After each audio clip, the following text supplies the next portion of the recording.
주보에 나와 있는 대로 호세아서 6장 3절 말씀입니다. 호세아서 6장 3절 말씀 찾으신 걸로 알고 제가 읽어 드리겠습니다. 그러므로 우리가 여호와를 알자. 힘써 여호와를 알자. 그의 나오심은 새벽 빛같이 일정하니 비와 같이 땅을 적시는 늦은 비와 같이 우리에게 임하시리라 하리라. 이 주제는 많은 설교자들이 하나님을 알자, 힘써 알자, 이 주제로 많은 설교들을 하신 걸로 알고 있습니다. 그러나 가는 길에 있어서 또 하나님께서 각자에게 비춰주신 하나님 있으리라 여겨집니다.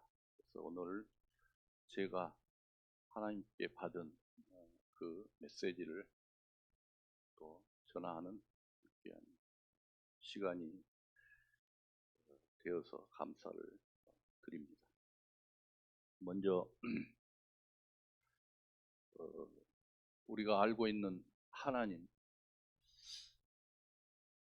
하나님을 어떻게 알고 있는지, 하나님을 알아야지 우리가 하나님을 믿을 수가 있는 것이죠. 그래서 우리는 하나님을 정확하게 알아야지 하나님을 믿고 가까이 갈 수가 있는 것입니다.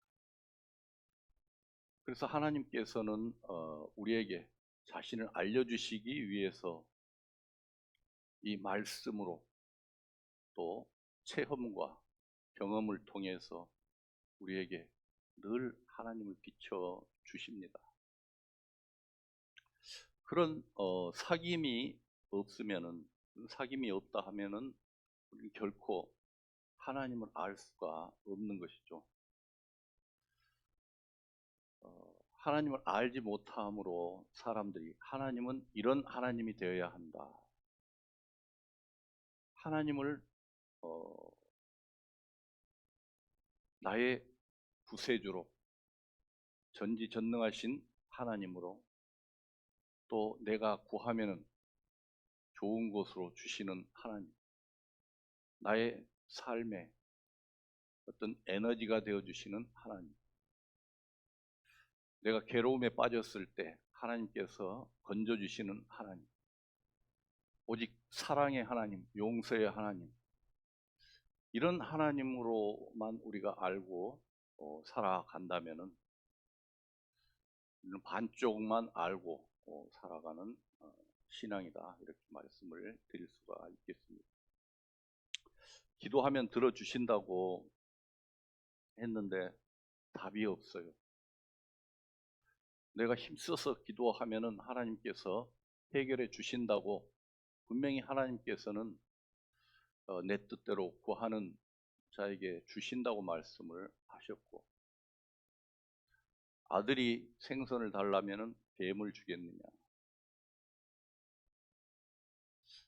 이런 하나님을 우리는 알고 있는 것으로 끝난다면은 우리의 삶 가운데 비춰지는 여러 가지가 하나님과 상관없는 삶을 살 수밖에 없다. 기도하면 내 원통함을 들어주실 줄 알았는데 그것도 아니더라. 그런데 말씀에는 이런 말씀이 있습니다. 시편 106편 15절에는 여호와께서 저희 요구한 것을 주셨을지라도 그 영혼을 파리하게 하셨도다. 하나님께서 내가 구하는 것을 주셨다 할지라도 그 영혼이 새하여진다, 이 말이죠. 다 주셨다고 해서 그것이 나에게 어떤 복이 될 수 없다는 것입니다. 우리는 기도의 응답에만 초점이 되어 있지, 우리에게 하나님께서 무엇을 주시기 위해서 이러한 삶을 주셨는가에 대해서는 별 관심이 없다, 이겁니다. 엊그제 학생들 수능을 봤을 줄로 압니다. 내가 원하는 대학, 간절하죠. 또 내가 원하는 직장, 하나님께 간절히 구했을 것입니다. 그런데 하나님께서는 그것을 허락지 않으실 수가 있단 말입니다. 그랬을 때 우리 인생은 결핍함을 느낍니다. 이 부족함, 결핍함을 통해서 일하시는 하나님을 우리는 알아갈 때에 비로소 이제 하나님을 알아간다. 내 인생에 왜 이렇게 허접하게 변해버린, 나이만 먹었지 아무것도 손에 쥔 것이 없다. 건강도 그렇고 물질도 그렇고 뭐 가정도 그렇고, 연말이 되면은 뭐 동창회를 하느니 뭐 어쩌고 하면은 참 많은 이들이 연말에 자기의 삶을 자랑하고 하는 경우가 있습니다.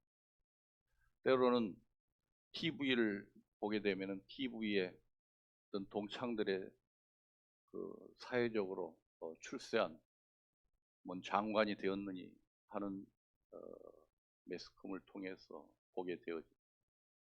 그랬을 때 정신이 바짝 들어지는 것이, 나는 인생을 어떻게 살았길래 이 모양인가, 철저하게 패배한 인생 아닌가, 뭐 이런 자책감도 들곤 합니다. 그런데 하나님께서는 이러한 인생들을 통해서 일을 하고 계신다는 사실을 알지 못하면은 실제로 인생이 그렇게 패배한 인생이 될 수밖에 없다는 것이죠. 하나님을 알지 못하기 때문에, 하나님은 우리에게 모든 좋은 모양으로 오시는 분이라고 생각을 하고 여기기 때문에 하나님께 실망을 할 때가 많습니다. 그래서 기도도 이제 할 수도 없는, 맨날 구해봤자 주지도 않고 이런 하나님으로 바뀔지도 모른다는 것입니다. 그런데 인간의 그 탐심이 이 말씀을 통해서 비춰지게 되어집니다. 이 모든 것, 구하는 것, 이것들이 인생의 탐심으로 하나님께서는 말씀을 하고 있는 것을 보게 되어집니다. 그러니까 이 말씀을 통해서 6장 본문의 새벽 빛같이 일정하니 비와 같이, 새벽 빛이라는 것은 보인다는 것이죠. 볼 수 있다는 것입니다.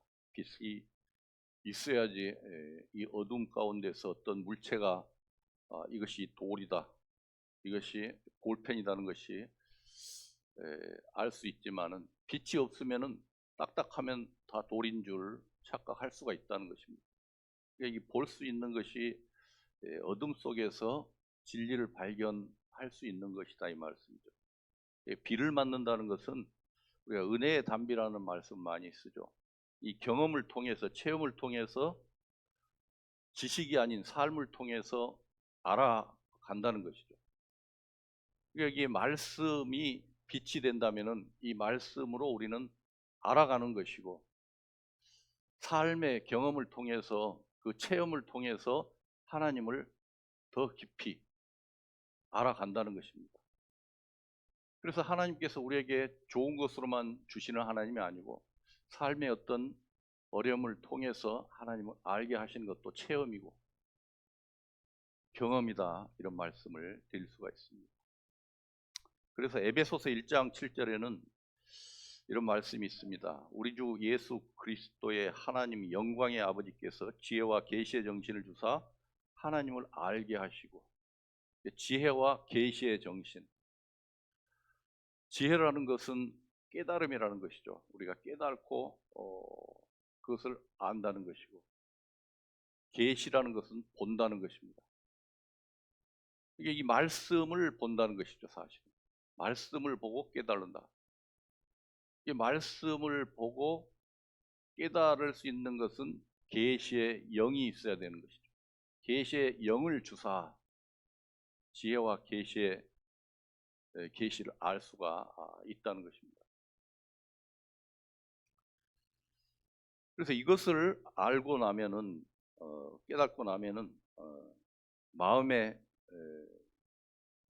에베소서 1장 18절에 이런 말씀이 있습니다. 너희 마음 눈을 밝히사 그의 부르심의 소망이 무엇이며 성도 안에서 그 기업의 풍성이 무엇이며 그의 길의 강력으로 역사하심을 따라 믿는 우리에게 베푸신 능력의 지극히 크심이 어떤 것을 너희로 알게 하시기를 구합니다. 이게 눈을 떠서 깨닫게 하심으로 해서 이것을 보게 하신다는 것이죠. 소망이 무엇이고 그 기업의 풍성이 무엇이고 능력의 지극히 크심이 무엇인지 이것을 보게 하신다는 것입니다. 하나님께서 보여주시고자 하시는 것을 보려고 하지 않고 내가 뜻하는 것을 보려고 힘쓰고 노력하는 것이 인생 아니냐는 것이죠. 그래서 하나님께서는 그것들을 탐심이다 이렇게 말씀을 하십니다. 누가복음 12장 보시겠습니다. 누가복음 12.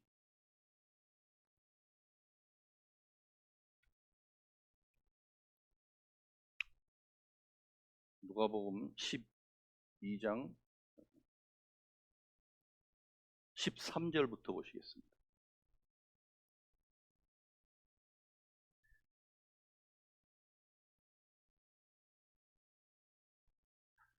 이 내용을 통해서 많은 설교들을 합니다.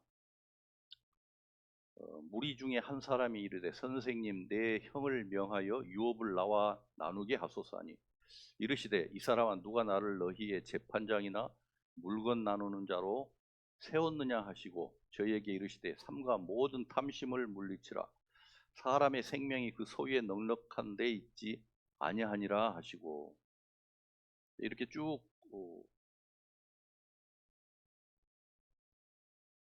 다 읽지는 않고 21절만 마지막으로 읽겠습니다. 자기를 위하여 재물을 쌓아두고 하나님께 대하여 부요치 못한 자가 이와 같으니라. 이런 내용들입니다. 그러니까 이 청년이 와서 예수님께 하소연을 합니다. 이 아버지 재산을 형하고 나눠야 되는데 형이 주질 않고 그러니까 억울해서 그때 당시는 랍비나 선생에게 와서 어떤 문제가 발생하면 해결을 받고 또 재판도 받고 하는 시기라 노니까 훌륭한 선생이 왔다 그래서 예수님 앞에 와서 이제 하소연을 하게 되는 내용이죠. 이 형이 왜 나에게는 재산을 주지 않습니까? 예수님께서 좀 말씀해서 그 재산을 좀 나눠주게 하십시오. 그러니까 예수님이 내가 너희 가운데 재판장으로 나를 세우느냐? 나는 거기에 관심이 없다는 것이죠. 그러면서 탐심을 물리치라. 그 인간적으로 봤을 때 그것이 잘못된 것 아니잖아요. 그런데 이 재물을 가지고 논하는 것을 탐심이다 이렇게 지금 말씀을 하고 있습니다. 우리 인간들이 생각하는 그 소중한 것, 생명이라고 생각하는 것, 가장 중요한 것이 생명이지 않습니까? 그 귀한 것을 예수님께서는 탐심이다. 사람의 마음은 누구나 미래에 되고 싶어하는 나를 희망합니다. 그러니까 나는 지금 이 상황이지만은 이렇게 부족한 것이 있지만은 시간이 지나고 내가 노력하고 힘쓰고 애를 쓰면은 분명 하나님께서는 그 해결점을 주실 것이다. 채워 주실 것이다. 그것을 위해서 힘쓰고 애쓰는 것을 성경에서는 탐심이다. 예수님은 탐심이다 그래요. 그러니까 사람이 생각하는 그 논리하고는 정반대가 되는 것이죠. 왜 힘쓰고 애쓰는 것이 탐심으로 비춰지냐 이 말이죠. 그러니까 이 미래의 나를 꿈꾸고 사는 것이 사람이죠. 미래의 나를 꿈꾸고. 하나님께서는 우리에게 주시고자 하시는 것이 있는데 사람의 빈 공간이 있습니다. 하나님이 빠져나간 그 자리에 뭔가를 채워야지 되는 인간의 섭리가 있다는 것이죠. 그것을 채우기 위해서 힘쓰고 애쓰고 노력하지만은 하나님이 빠져버린 내 속에 하나님이 채워지지 아니하면은 죽을 때까지 끝까지 내 이상을 채우기 위해서 달려가는 것이 인생이다 이 말.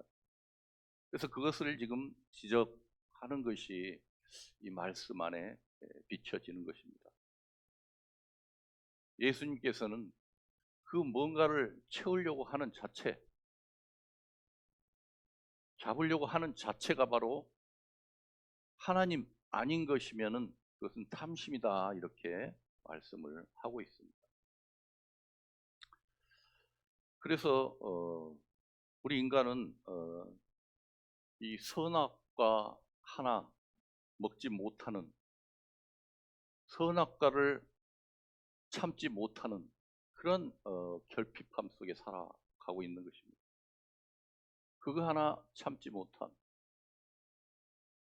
그래서 우리가 이 탐심을 가진 삶을 우상 숭배다 이렇게 말씀하고 있습니다.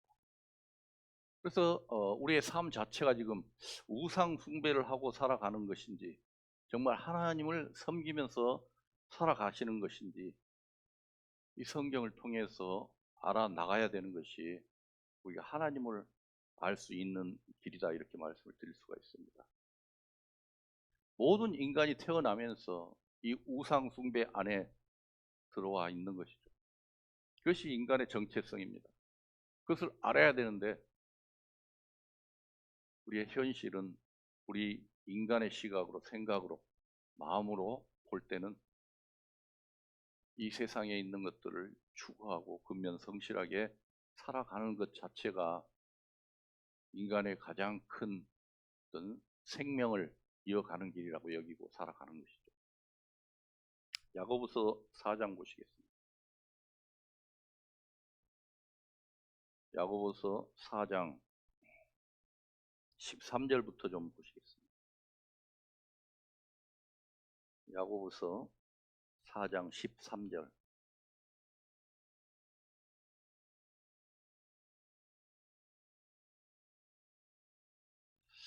들으라, 너희 중에 말하기를 오늘이라 내일이라 우리가 아무 도시에 가서 거기서 1년을 유하며 장사하여 이를 보리라 하는 자들아, 내일 일을 너희가 알지 못하는도다. 너희 생명이 무엇이냐? 너희는 잠깐 보이다 없어지는 안개니라. 너희가 도리어 말하기를 주의 뜻이면 우리가 살기도 하고 이것저것 하리라 할 것이더니 이제 너희가 허탄한 자랑을 자랑하니 이러한 자랑은 다 악한 것이라. 이러므로 사람이 선을 행할 줄 알고도 행치 아니하면 죄니라. 이 내용을 보니까 인간들이 생각할 때 이것이 죄라고 여길 만한 거리가 못 되거든요. 내가 지금 벌이가 시원찮아서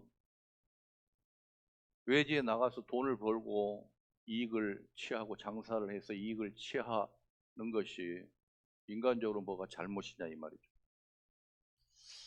그런데 이 말씀에서 지적하는 것이 15절에 너희가 도리어 말하기를 주의 뜻이면 우리가 살기도 하고 이것저것 하리라 할 것인들. 그러니까 너희들이 알고 있는 주의 뜻은 주님이 무엇이든지 지적을 하고 무엇이든지 명령을 하면 그것을 하는 것이 주의 뜻이고 그것이 선한 일인데 너 마음대로 나가서 장사를 하고 이익을 취하고 너 미래를 위해서 챙겨 나가는 것이 그것이 죄다 이 말이죠. 참으로 딱한 말씀이죠. 살아가는 자체가 바로 죄라는 것이죠. 여기서 장사하고 이윤을 남기는 것이 죄라는 것을 사실은 지적하는 것이 아니고 인간이 너 뜻을 정하고 너 뜻대로 행하는 것이 죄라는 것입니다. 하나님께서 원하시고 하나님께서 바라시는 그 뜻대로 살아가지 않는 것이 죄라고 이렇게 말씀을 하고 있는 것입니다. 그래서 말씀에는 진정한 생명을 찾기 위한 하나님의 말씀, 하나님이 일하시고 계시는 것을 볼 수가 있습니다. 우리가 생각하는, 우리가 주장하고, 우리가 행복이라고 여기고, 우리가 공평이라고 여기고, 이것들이 탐심이라는 것, 우상 숭배라는 것을 지금 지적을 해주고 있는 것입니다. 하나님은 우상 숭배를 제일 싫어하시죠. 내 뜻대로 행하는 것이 우상 숭배라 이렇게 말씀을 하고 있습니다. 그러니까 인간들이 진정한 생명에 대해서는 관심도 없습니다. 인간들이 이 땅에 보이는 유한한 생명에만 관심을 갖고 그 생명에 집착해서 그것을 추구하고 그것을 채워나가고 그것으로 행복을 삼고 살아가는 것을 하나님께서는 안타깝게 여기시는 것이죠. 영생, 영원한 것을 하나님께서는 주시고자 하시는 것입니다. 인간이 생각하는 이 선이라는 것에 하나님은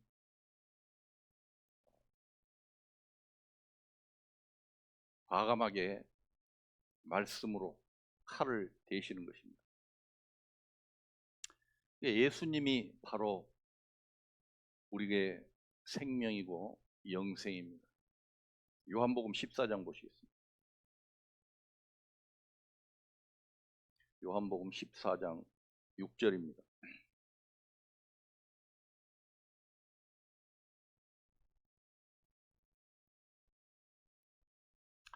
요한복음 14장 6절. 예수께서 가라사대 내가 곧 길이요 진리요 생명이니 나로 말미암지 않고는 아버지께로 올 자가 없느니라. 예수께서 가라사대 내가 곧 길이요 진리요 생명이다. 예수 아닌 것은 생명이 아니다 이 말이죠. 이 생명은 태초부터 있었던 것이죠. 이 태초부터 있었던 그 생명을 우리에게 주시려고 하시는 것인데 생명 아닌 것을 우리는 생명으로 여기고 가고 있는 우리에게 말씀으로 과감하게 칼을 댄다 이 말이죠. 이 태초부터 있는 이 생명이 바로 빛으로 우리에게 오신 예수님이다. 예수님 외에는 생명이 없다 이 말이죠. 이 세상에 어떠한 존재도 생명을 가진 자가 없는 것입니다. 목숨이 붙어 있다고 해서 그것이 생명이라는 것이 아니죠. 태초부터 있었던 그 생명을 지금 말하고 있는 것입니다. 그것을 받으라는 것이죠. 예수님은 태초부터 있는 이 생명을 주시기 위해 우리에게 오신 것입니다. 모든 인간들이 생명이라고 여기는 그것을 채워가기 위해서 힘쓰고 애쓰는 그것들을 주님은 과감하게 무시하고 우상이다 이렇게 말씀을 하고 있는 것입니다. 그래서 예수님께서 우리에게 오셔서 하시는 일은 이 생명이라고 생각하고 있는 나의 삶 가운데 이 생명을 탈취해서 거기다가 새 생명을 부어주시는 것이 예수님께서 하시는 일입니다. 이것이 죽기까지 살아가는 성도의 삶이죠. 우리의 부족함을 통해서 예수님이 일하시는 방법입니다. 예수로 채워가는 삶이 우리의 신앙이 되어지는 것입니다. 이 탐심을 우상 숭배인 줄 알지 못하면은 내 삶의 어떤 고난이나 역경이 이것이 하나님께서 나를 새 생명으로 채워가는 길이라는 것을 알지 못하는 것이죠. 이해가 안 되고 논리적으로. 진정한 생명이 아닌 것으로 살아가는 자들을 죽은 자다 이렇게 지금 말씀을 성경에서는 하고 있습니다. 죽은 삶이다. 내가 생각하고 있는 그 생명대로 살아가는 것을 죽은 삶이다. 이렇게 말씀을 하고 있습니다. 그래서 이 성경에서 우리가 비유로 말씀들이 많이 나오는데 다 이런 내용입니다. 인생적으로, 인간적으로 생각했을 때는 참으로 귀한 것들이고 쓸모 있는 것들이지만은 예수님께서 과감하게 지적을 합니다. 그것들은 헛된 것이다. 귀한 것은 영생이다. 영생. 영원한 것이다. 마태복음 보시겠습니다. 마태복음 6장.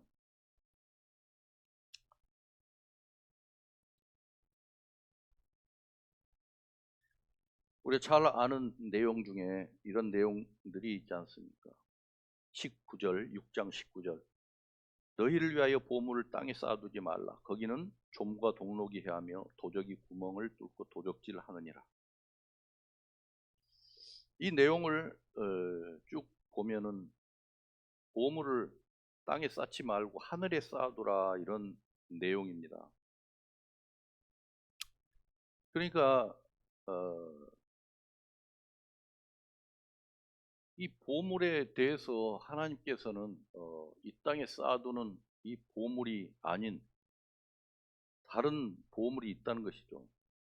25절에 그러므로 내가 너에게 이르노니 목숨을 위하여 무엇을 먹을까 무엇을 마실까 몸을 위하여 무엇을 입을까 염려하지 말라. 목숨이 음식보다 중하지 아니하며 몸이 의복보다 중하지 아니하냐 이렇게 말씀을 하고 있습니다. 생명의 중요함을 지금 말씀을 하고 있는데 이 내용에 보면은 이 돈, 재물이 나오는데 사실 돈, 재물이 이것이 잘못된 것이 아니죠. 우리가 성경을 잘못 이해하기 때문에 그런 것입니다.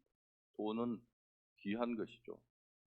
이게 돈으로 이 세상의 어떤 명예나 이 세상에 살아가면서 나의 유익이나 나를 높이려고 하는 이것들을 갖다가 형상화해 놓은 것이 이게 돈으로 이렇게 표현을 한 것이지 나의 그 생명, 옛 생명을 전체적으로 돈으로 지금 표현해 놓은 것입니다. 돈이 나쁘다는 것이 아니에요. 이게 돈이 아닌, 생명이 아닌 것을 돈으로 지금 형상화해 놓았다고 이해를 하시는 것이 좋을 것입니다.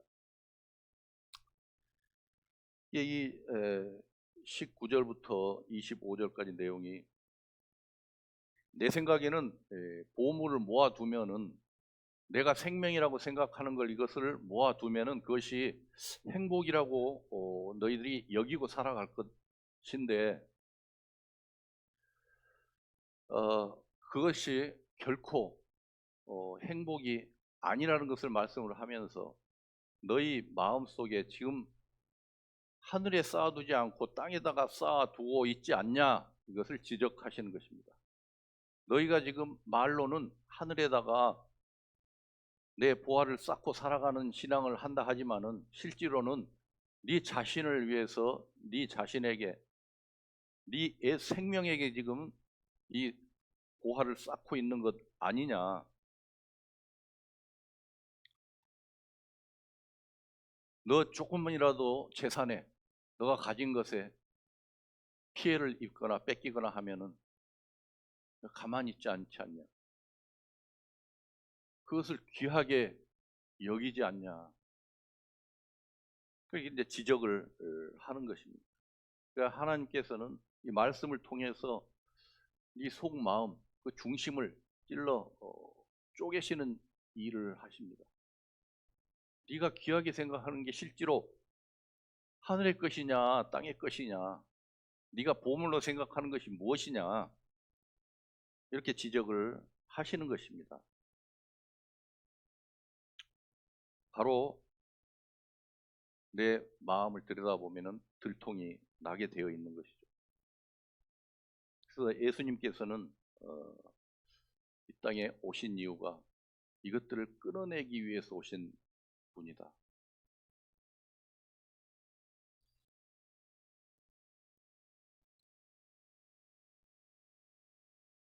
두 주인을 섬길 수가 없다 그러지 않습니까? 분명히 내 자신을 들여다 볼 수 있어야 돼요. 그래서 예수님께서는 뼈와 골수까지 찔러 쪼개요. 그 안에다가 무엇을 넣기 위해서 찔러 쪼개서 거기다 레이저를 쏴서 치료를 하십니다. 내 생명을 드러내기 위해서 그 생명을 처리하고 거기다가 새 생명을 집어넣기 위해서 오신 분이 예수님이다. 그래서 그 과정이 아픕니다. 사실은. 안 아프겠습니까? 뼈와 골수를 찔러 쪼개서. 아파요. 내가 원하는 것, 서두에 말씀드렸지만 내가 원하는 인생을 살고 싶은데 안 되잖아요. 교회 안에서도 마찬가지. 내가 하고 싶은 게 있는데 그 결핍을 자꾸 주시는 거예요. 하나님께서. 그 결핍함을 통해서 하나님은 일하신다니까요. 그리고 자신을 보여주신다니까요. 내가 생각했던 것, 구하는 것, 그거 쉽게 주신다면은, 하나님께서 주신다면은, 하나님은 이 세상에 결핍함으로 살아가는 사람이 없어야죠. 그것은 바로 그 옛 생명을 제하기 위한 것입니다. 너는 봐라, 지금 새 생명으로 사는 것이 아니라 옛 생명으로 살고 있지 않냐는 것을 계속 말씀을 통해 지적하시는 것입니다. 도끼가 나무 위에 놓였다. 히브리서 4장 12절에는 누가복음 3장이죠. 누가복음 3장 9절. 이미 도끼가 나무 뿌리에 놓였으니 좋은 나무 열매 맺지 아니하는 나무마다 찍어 불에 던지우니라. 우리가 살면서 내 속에 있는 좋은 열매를 맺지 못하는 그 뿌리를 도끼로 쪼개시는 일을 하나님께서는 하신다 이 말이죠. 이미 우리의 생명으로 우리가 살아가는 것이 바로 이 도끼에 맞을 일이. 이런 내용으로 하나님께서는 지금 생명에 대해서, 영생에 대해서 지금 말씀을 하고 계시는 것입니다. 과연 너희가 제목은 새 생명길 선교회라고 살아가지만 그 새 생명으로 살아가는 존재들이냐, 아니면은 여전히 옛 생명에 남아 있으면서 새 생명으로 살아가는 채 하고 있는 삶이냐. 하나님께서 이 뼈와 골수를 찔러 쪼개서 보여주시지 않습니까? 마가복음 보시겠습니다. 마가복음 10장.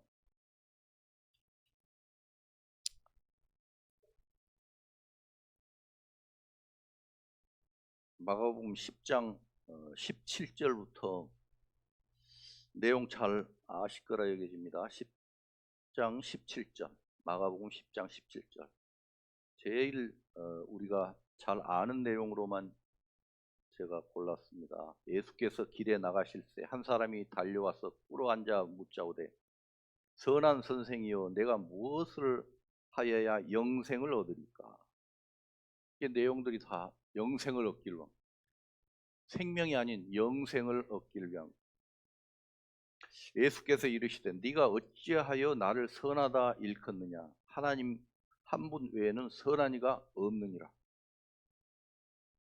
그러니까 우리가 생각하고 있는 선이라는 것, 우리가 생각하고 있는 생명이라는 것, 이 생명을 키워서 내가 행복에 이를 수 있겠다고 생각하는 이것들, 이 모든 것들이 선한 것이 아니다. 오직 선한 이는 하나님 한 분밖에 없다. 이렇게 말씀을 하고 있는 것입니다. 그러면서 10장 24절에 제자들이 그 말씀에 놀라는지라 예수께서 다시 대답하여 가라사대 얘들아 하나님의 나라에 들어가기가 어떻게 어려운지 약대가 바늘기로 나가는 것이 부자가 하나님의 나라에 들어가는 것보다 쉬우니라 하시니. 이게 옛 생명으로는 들어갈 수가 없다는 것이죠. 옛 생명으로는 내가 지금 살아가고 있는 삶이 생명이라 그러면 하늘나라의 삶을 살 수가 없다는 것입니다.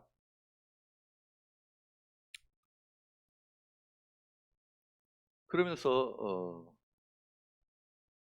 이 부자 관원들이 사실은 율법으로 완전한 자다, 율법으로는 흠이 없다 그러잖아 사도 바울.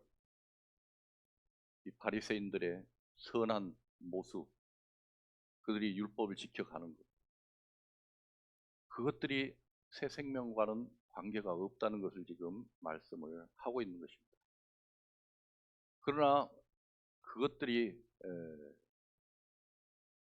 천국으로 가게 되어지는 길인데 그것을 완전히 배제하지는 않는 것을 보게 됩니다. 사랑하사, 그 청년을 사랑하사 그렇게 찔러 쪼개고 있는 것입니다. 그를 새 생명의 길로 인도하고자 하는 모습을 볼 수가 있습니다. 그러면서 이러한 일을 통해서 이 선하다고 생각하는 이 관원이 하나님께, 예수님께 나와서 자신의 그 선함을 인정받고 싶어하는 거예요. 황 도장을 찍어 주십시오. 나는 어렸을 때부터 이것저것 다 지키면서 살았고 율법 지키고 남을 해롭게 안 하고 가난한 자를 도와주고 11조를 하고 열심히 살았으니까 예수님께서 내 선함을 인정해 주십시오. 그러기 위해서 지금 예수님께 나왔는데 예수님이 과감하게 말씀으로 물리쳐 버리는 것을 볼 수가 있습니다. 그것으로는 하늘나라에 들어갈 수가 없는 것이다. 새로운 생명으로 들어가는 것이다. 이렇게 지금 말씀을 하고 있는 것입니다. 그러면서 너희가 지금 그 귀하게 여기고 있는 삶 가운데 보물이라고 생각하고 있는 것 한번 버려볼 수 있겠냐? 이 청년 관원에게 버리고 나를 따라 그러니까 근심하여 돌아가. 누구도 자기가 귀하다고 여기고 있는 것 버릴 수 있는 존재들이 없다. 구원도 사실은 나를 위한 구원이잖아요. 나를 버릴 수가 있어요. 우리가 흔히 말하죠. 나를 부인하고 나를 십자가에 넘기고 죽어야 된다. 이것이 온전한 겸손이다 이렇게 말하잖아요. 근데 사실 나를 버릴 수가 없는 존재라는 것을 알게 하기 위해서 하나님께, 예수님께서 지적을 하고 있는 것입니다. 너라는 존재는 할 수가 없다는 것을 알게 해 주시는 거예요. 그래서 우리가 율법을 지키지 못하는 것을 알게 해 주셨죠. 하나님께서는 율법을 주신 것은 지킬 수 없다는 것을 깨닫게 하기 위해서 율법을 주셨다고 말씀을 하시죠. 내 양심을 주신 것도 네 양심으로 너는 선한 존재가 될 수 없다는 것을 알게 하기 위해서 이 양심이 살아난 거예요. 선악과를 먹어버리니까 양심이 발동을 하지 않습니까? 원래 이 양심이라는 것이 없었죠. 양심이 발동을 해버린 거예요. 선악과를 먹어. 그래 이 양심이 너라는 존재는 양심적으로 살 수 없다고 하기 위해서 이 양심이 살아난 것인데 우리는 이 양심대로 살아보려고 힘쓰고 애쓰고 정말 큰 짐을 지고 살아가지 않습니까? 얼굴엔 항시 어둠이 차 있고 늘 내 양심적으로 우리가 착한 일 좀 하면은 참 양심에 어떤 부담이 덜하고 내가 좀 누구를 미워하거나 못된 짓을 좀 하면은 항시 양심이 발동을 하지 않습니다. 또 자신을 알라는 것이죠. 어떻게 양심대로 살아갑니까? 이 양심이라는 것은 바로 너 자신을 지금 빨리 알아라는 것입니다. 네가 세상을 버렸다? 돈을 버렸다? 그리고 줄을 쫓는다? 세상이 너무 좋은데? 너무 좋아요. 아니라고 말은 하지만 좋아도 너무 좋고. 우리는 아는 것으로 지식적으로 그렇게 여기고 살아가지 않습니까? 그런데 몸이 따라주질 않아. 그걸 양심이 바로 깨달아야 됩니다. 양심까지 속이고 산다 그러죠. 이 양심을 바르게 우리는 볼 줄 알아야 돼요. 세상이 좋죠. 옛 생명으로 사는 것이 좋죠. 그걸 알라는 것이요. 양심을 통해. 결론은 너희는 다 못한다가 바로 결론입니다. 뭐 청빈론자들도 있죠. 세상에 선하게 살고 싶다. 그것도 사실은 쓰레기. 내가 청빈론자로 산다고 누가 나를 어떤 높은 위치까지 올려줍니까? 세상에서도 그러지도 않습니다. 그래서 할 수 없는 자들에게 우리는 할 수 없다는 것을 인정을 해야 됩니다. 할 수 있다고 생각하는 자들, 인정받고 싶어하는 자들에게 10장 27절에 예수께서 저희를 보시며 가라사대 사람으로는 할 수 없을 때 하나님으로는 그렇지 아니하니 하나님으로서는 다 할 수 있느니라. 하나님으로서는 다 할 수 있다. 하나님으로서만 할 수 있는 것이다. 그러니까 28절에 그러니까 베드로가 여자와 가로되 보소서 우리가 모든 것을 버리고 주를 쫓았나이다. 이 베드로도 이게 인정받고 싶어하는 가증스러운 것이죠. 그래서 나에게 주실 것이 무엇입니까? 이게 묻고 있는 것이죠. 나를 위한 것이 사실은.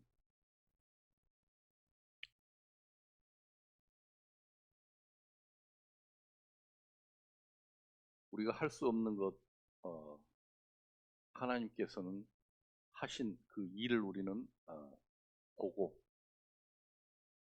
체험적으로 느끼고 누리고 살아가는 것이 신앙입니다. 그 어떤 일을 우리에게 하셨냐? 이것을 알아가는 것이죠.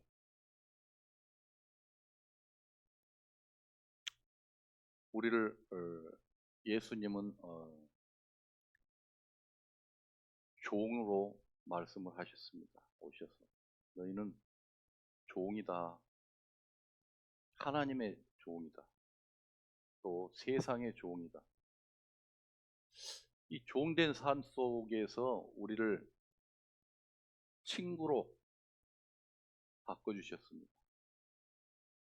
예수님께서 오셔서 종되었던 우리를 친구라고 알게 하셨어요. 친구라.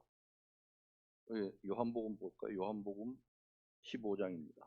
요한복음 15장. 이제 찾지 않겠습니다. 죄송합니다. 많이 찾게. 요한복음 15장 13절, 14절입니다. 요한복음 15장 14절. 너희가 나의 명하는 대로 행하면 곧 나의 친구라. 이제부터는 너희를 종이라 하지 아니하리니 종은 주인이 하는 것을 알지 못하리라. 너희를 친구라 하였노니 내가 내 아버지께 들은 것을 다 너희에게 알게 하였습니다. 지금 종에서 친구로 요한복음 내용을 쭉 보면은 15장 2절에는 종으로 많이 나옵니다. 13절에도 13장에도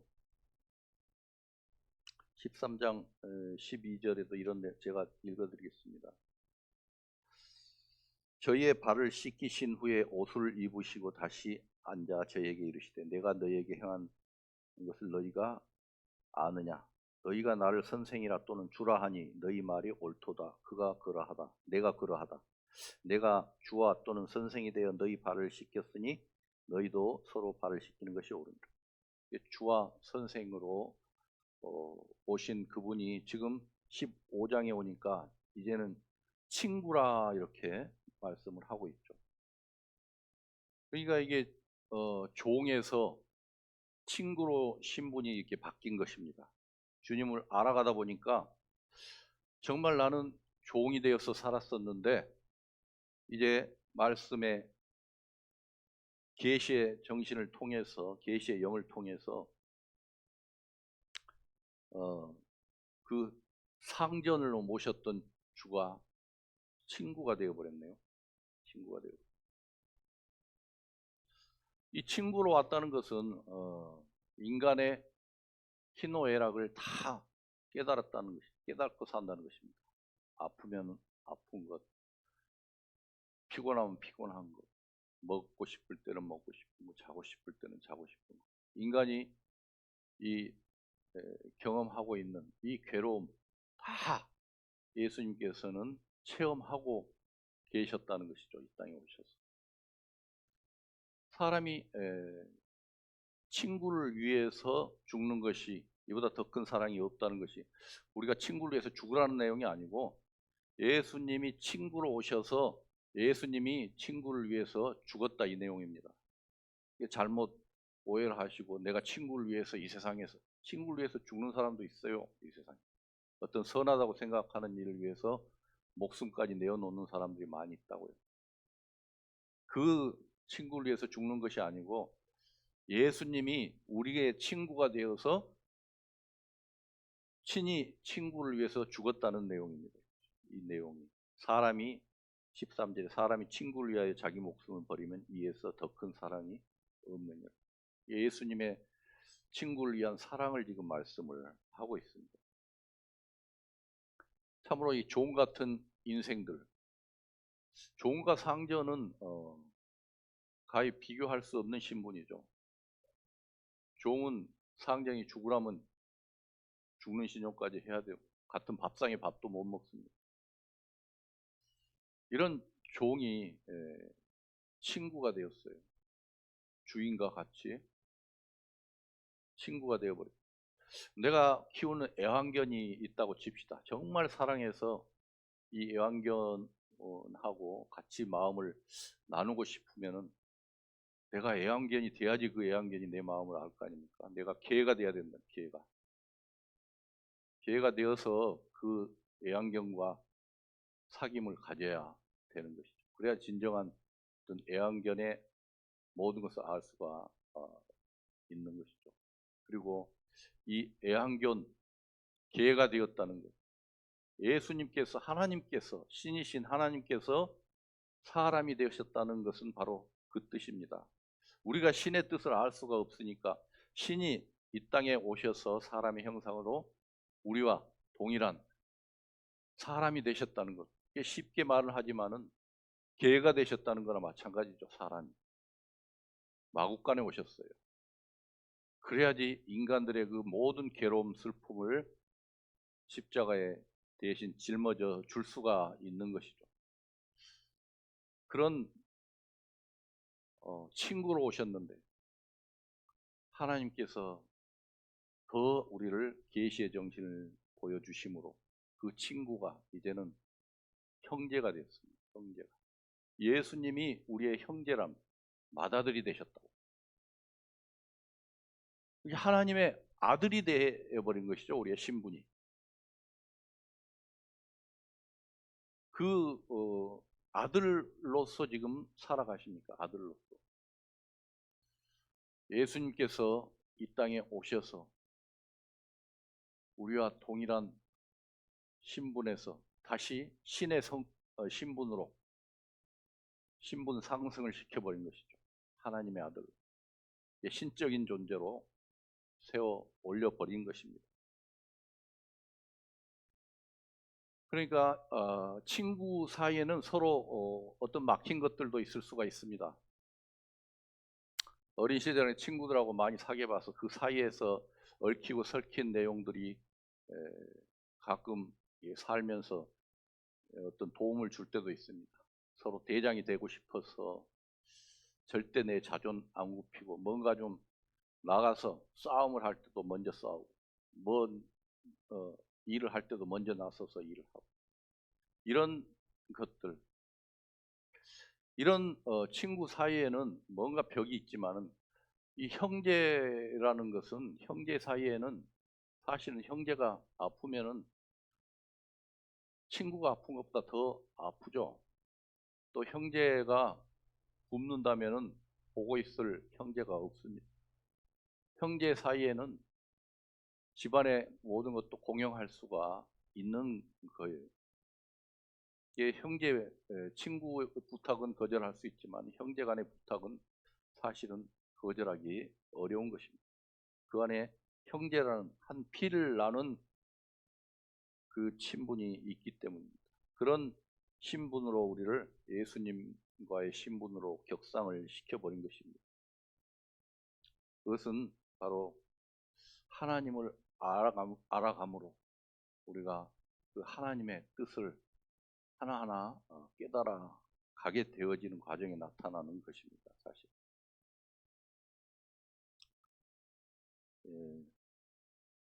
우리는 주님과의 사귐 속에서 주님을 알아가는 것입니다. 사실은 이 사귐이 없다면은, 주님과의 사귐이 없다면은 내가 주님 만났을 때 과연 어떤 존재로 내가 주님을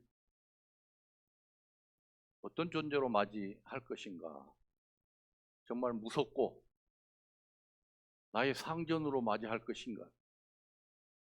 그런 사귐 속에서 하나님을 배웠을 때 그 사귐대로 가게 되어지죠. 아무 사귐이 없었다.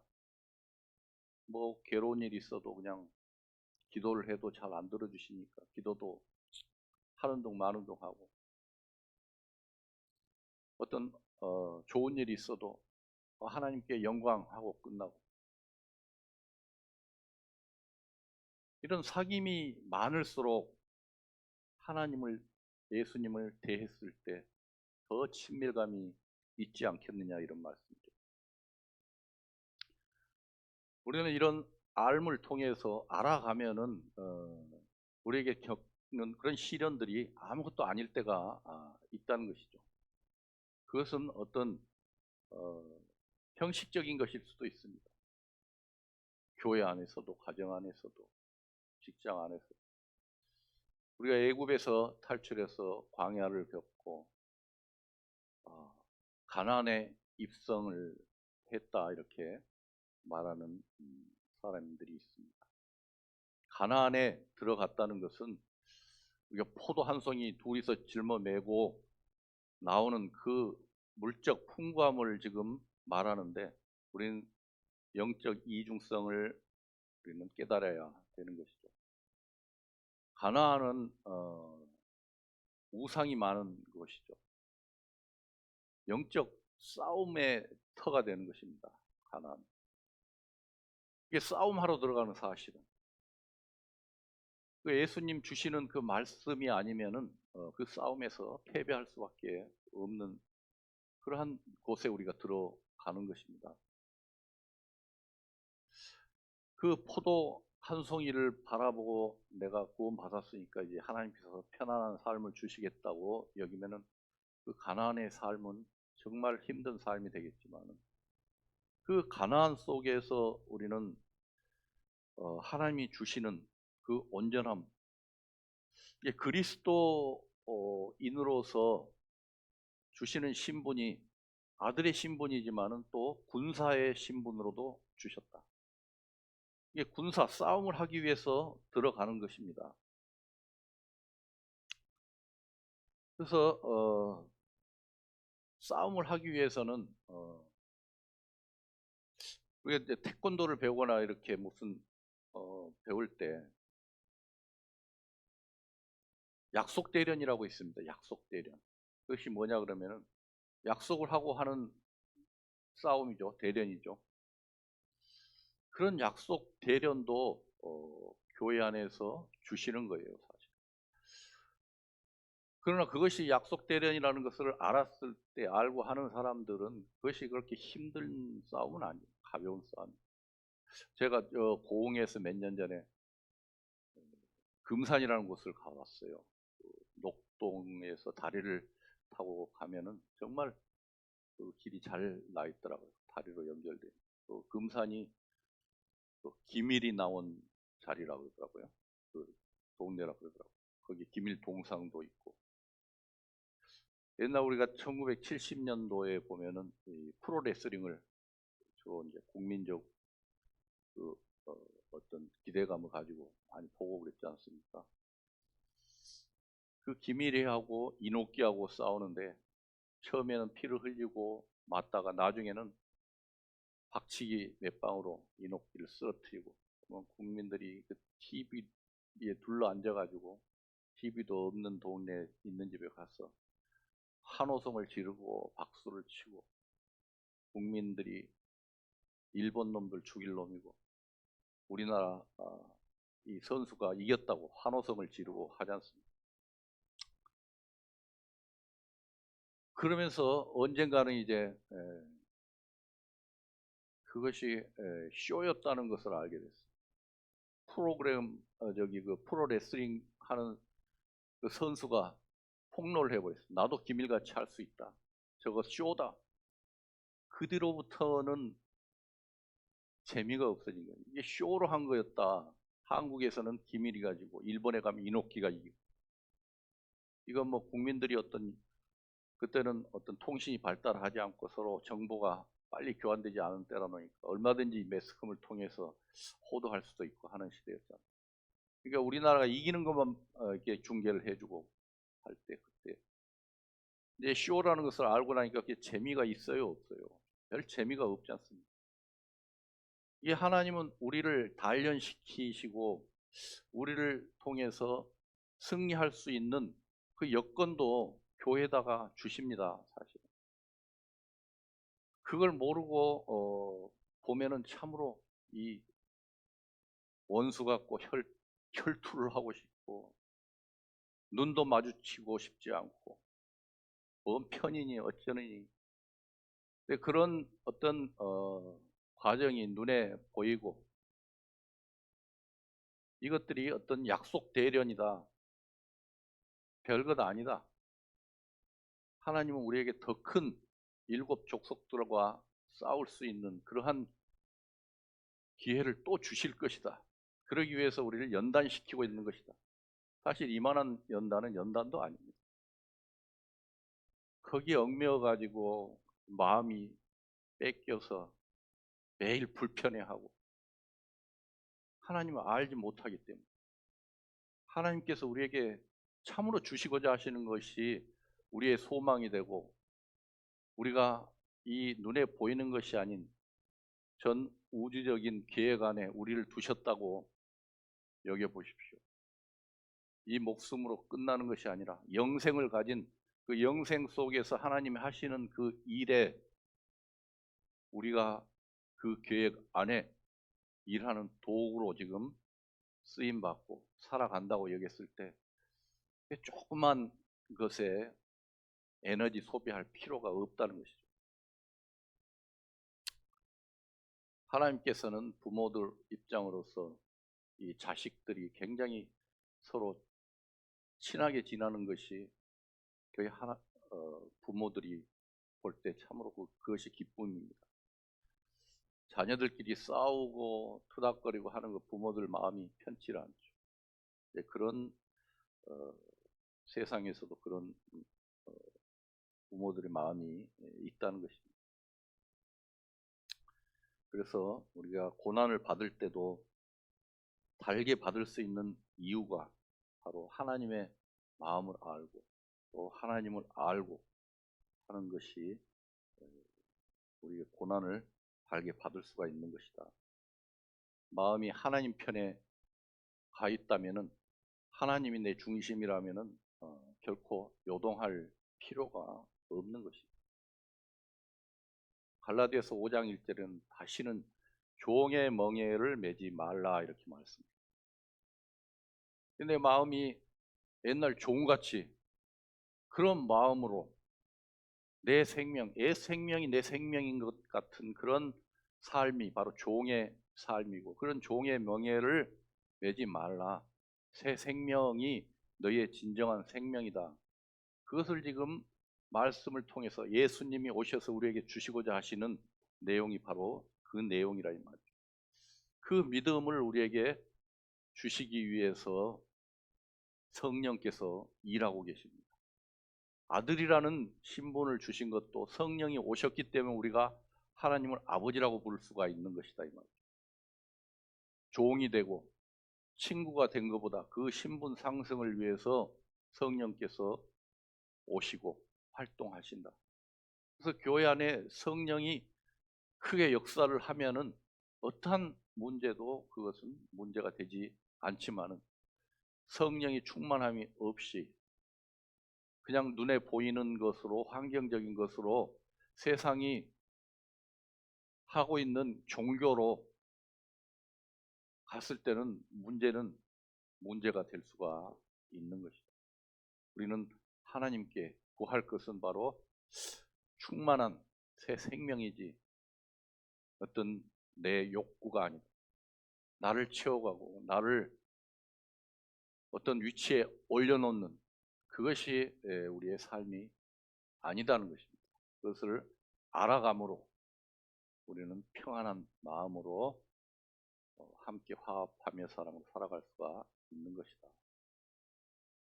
이런 말씀으로 마무리를 하겠습니다. 그래서 오늘 주제 말씀, 하나님을 힘써 알자. 종에서 친구에서 아들로, 형제로. 하나님은 이렇게 계속해서 우리를 신분 상승을 시켜주는데 우리의 삶은 계속 종에서 지금 엮여 있으면은 그것은 우리 신앙이 헛된 신앙이죠. 우리는 이런 마음이 될 수 있도록 힘써서 기도하며 하나님과 사귀는 그런 삶이 필요하다 하고 마무리를 짓겠습니다.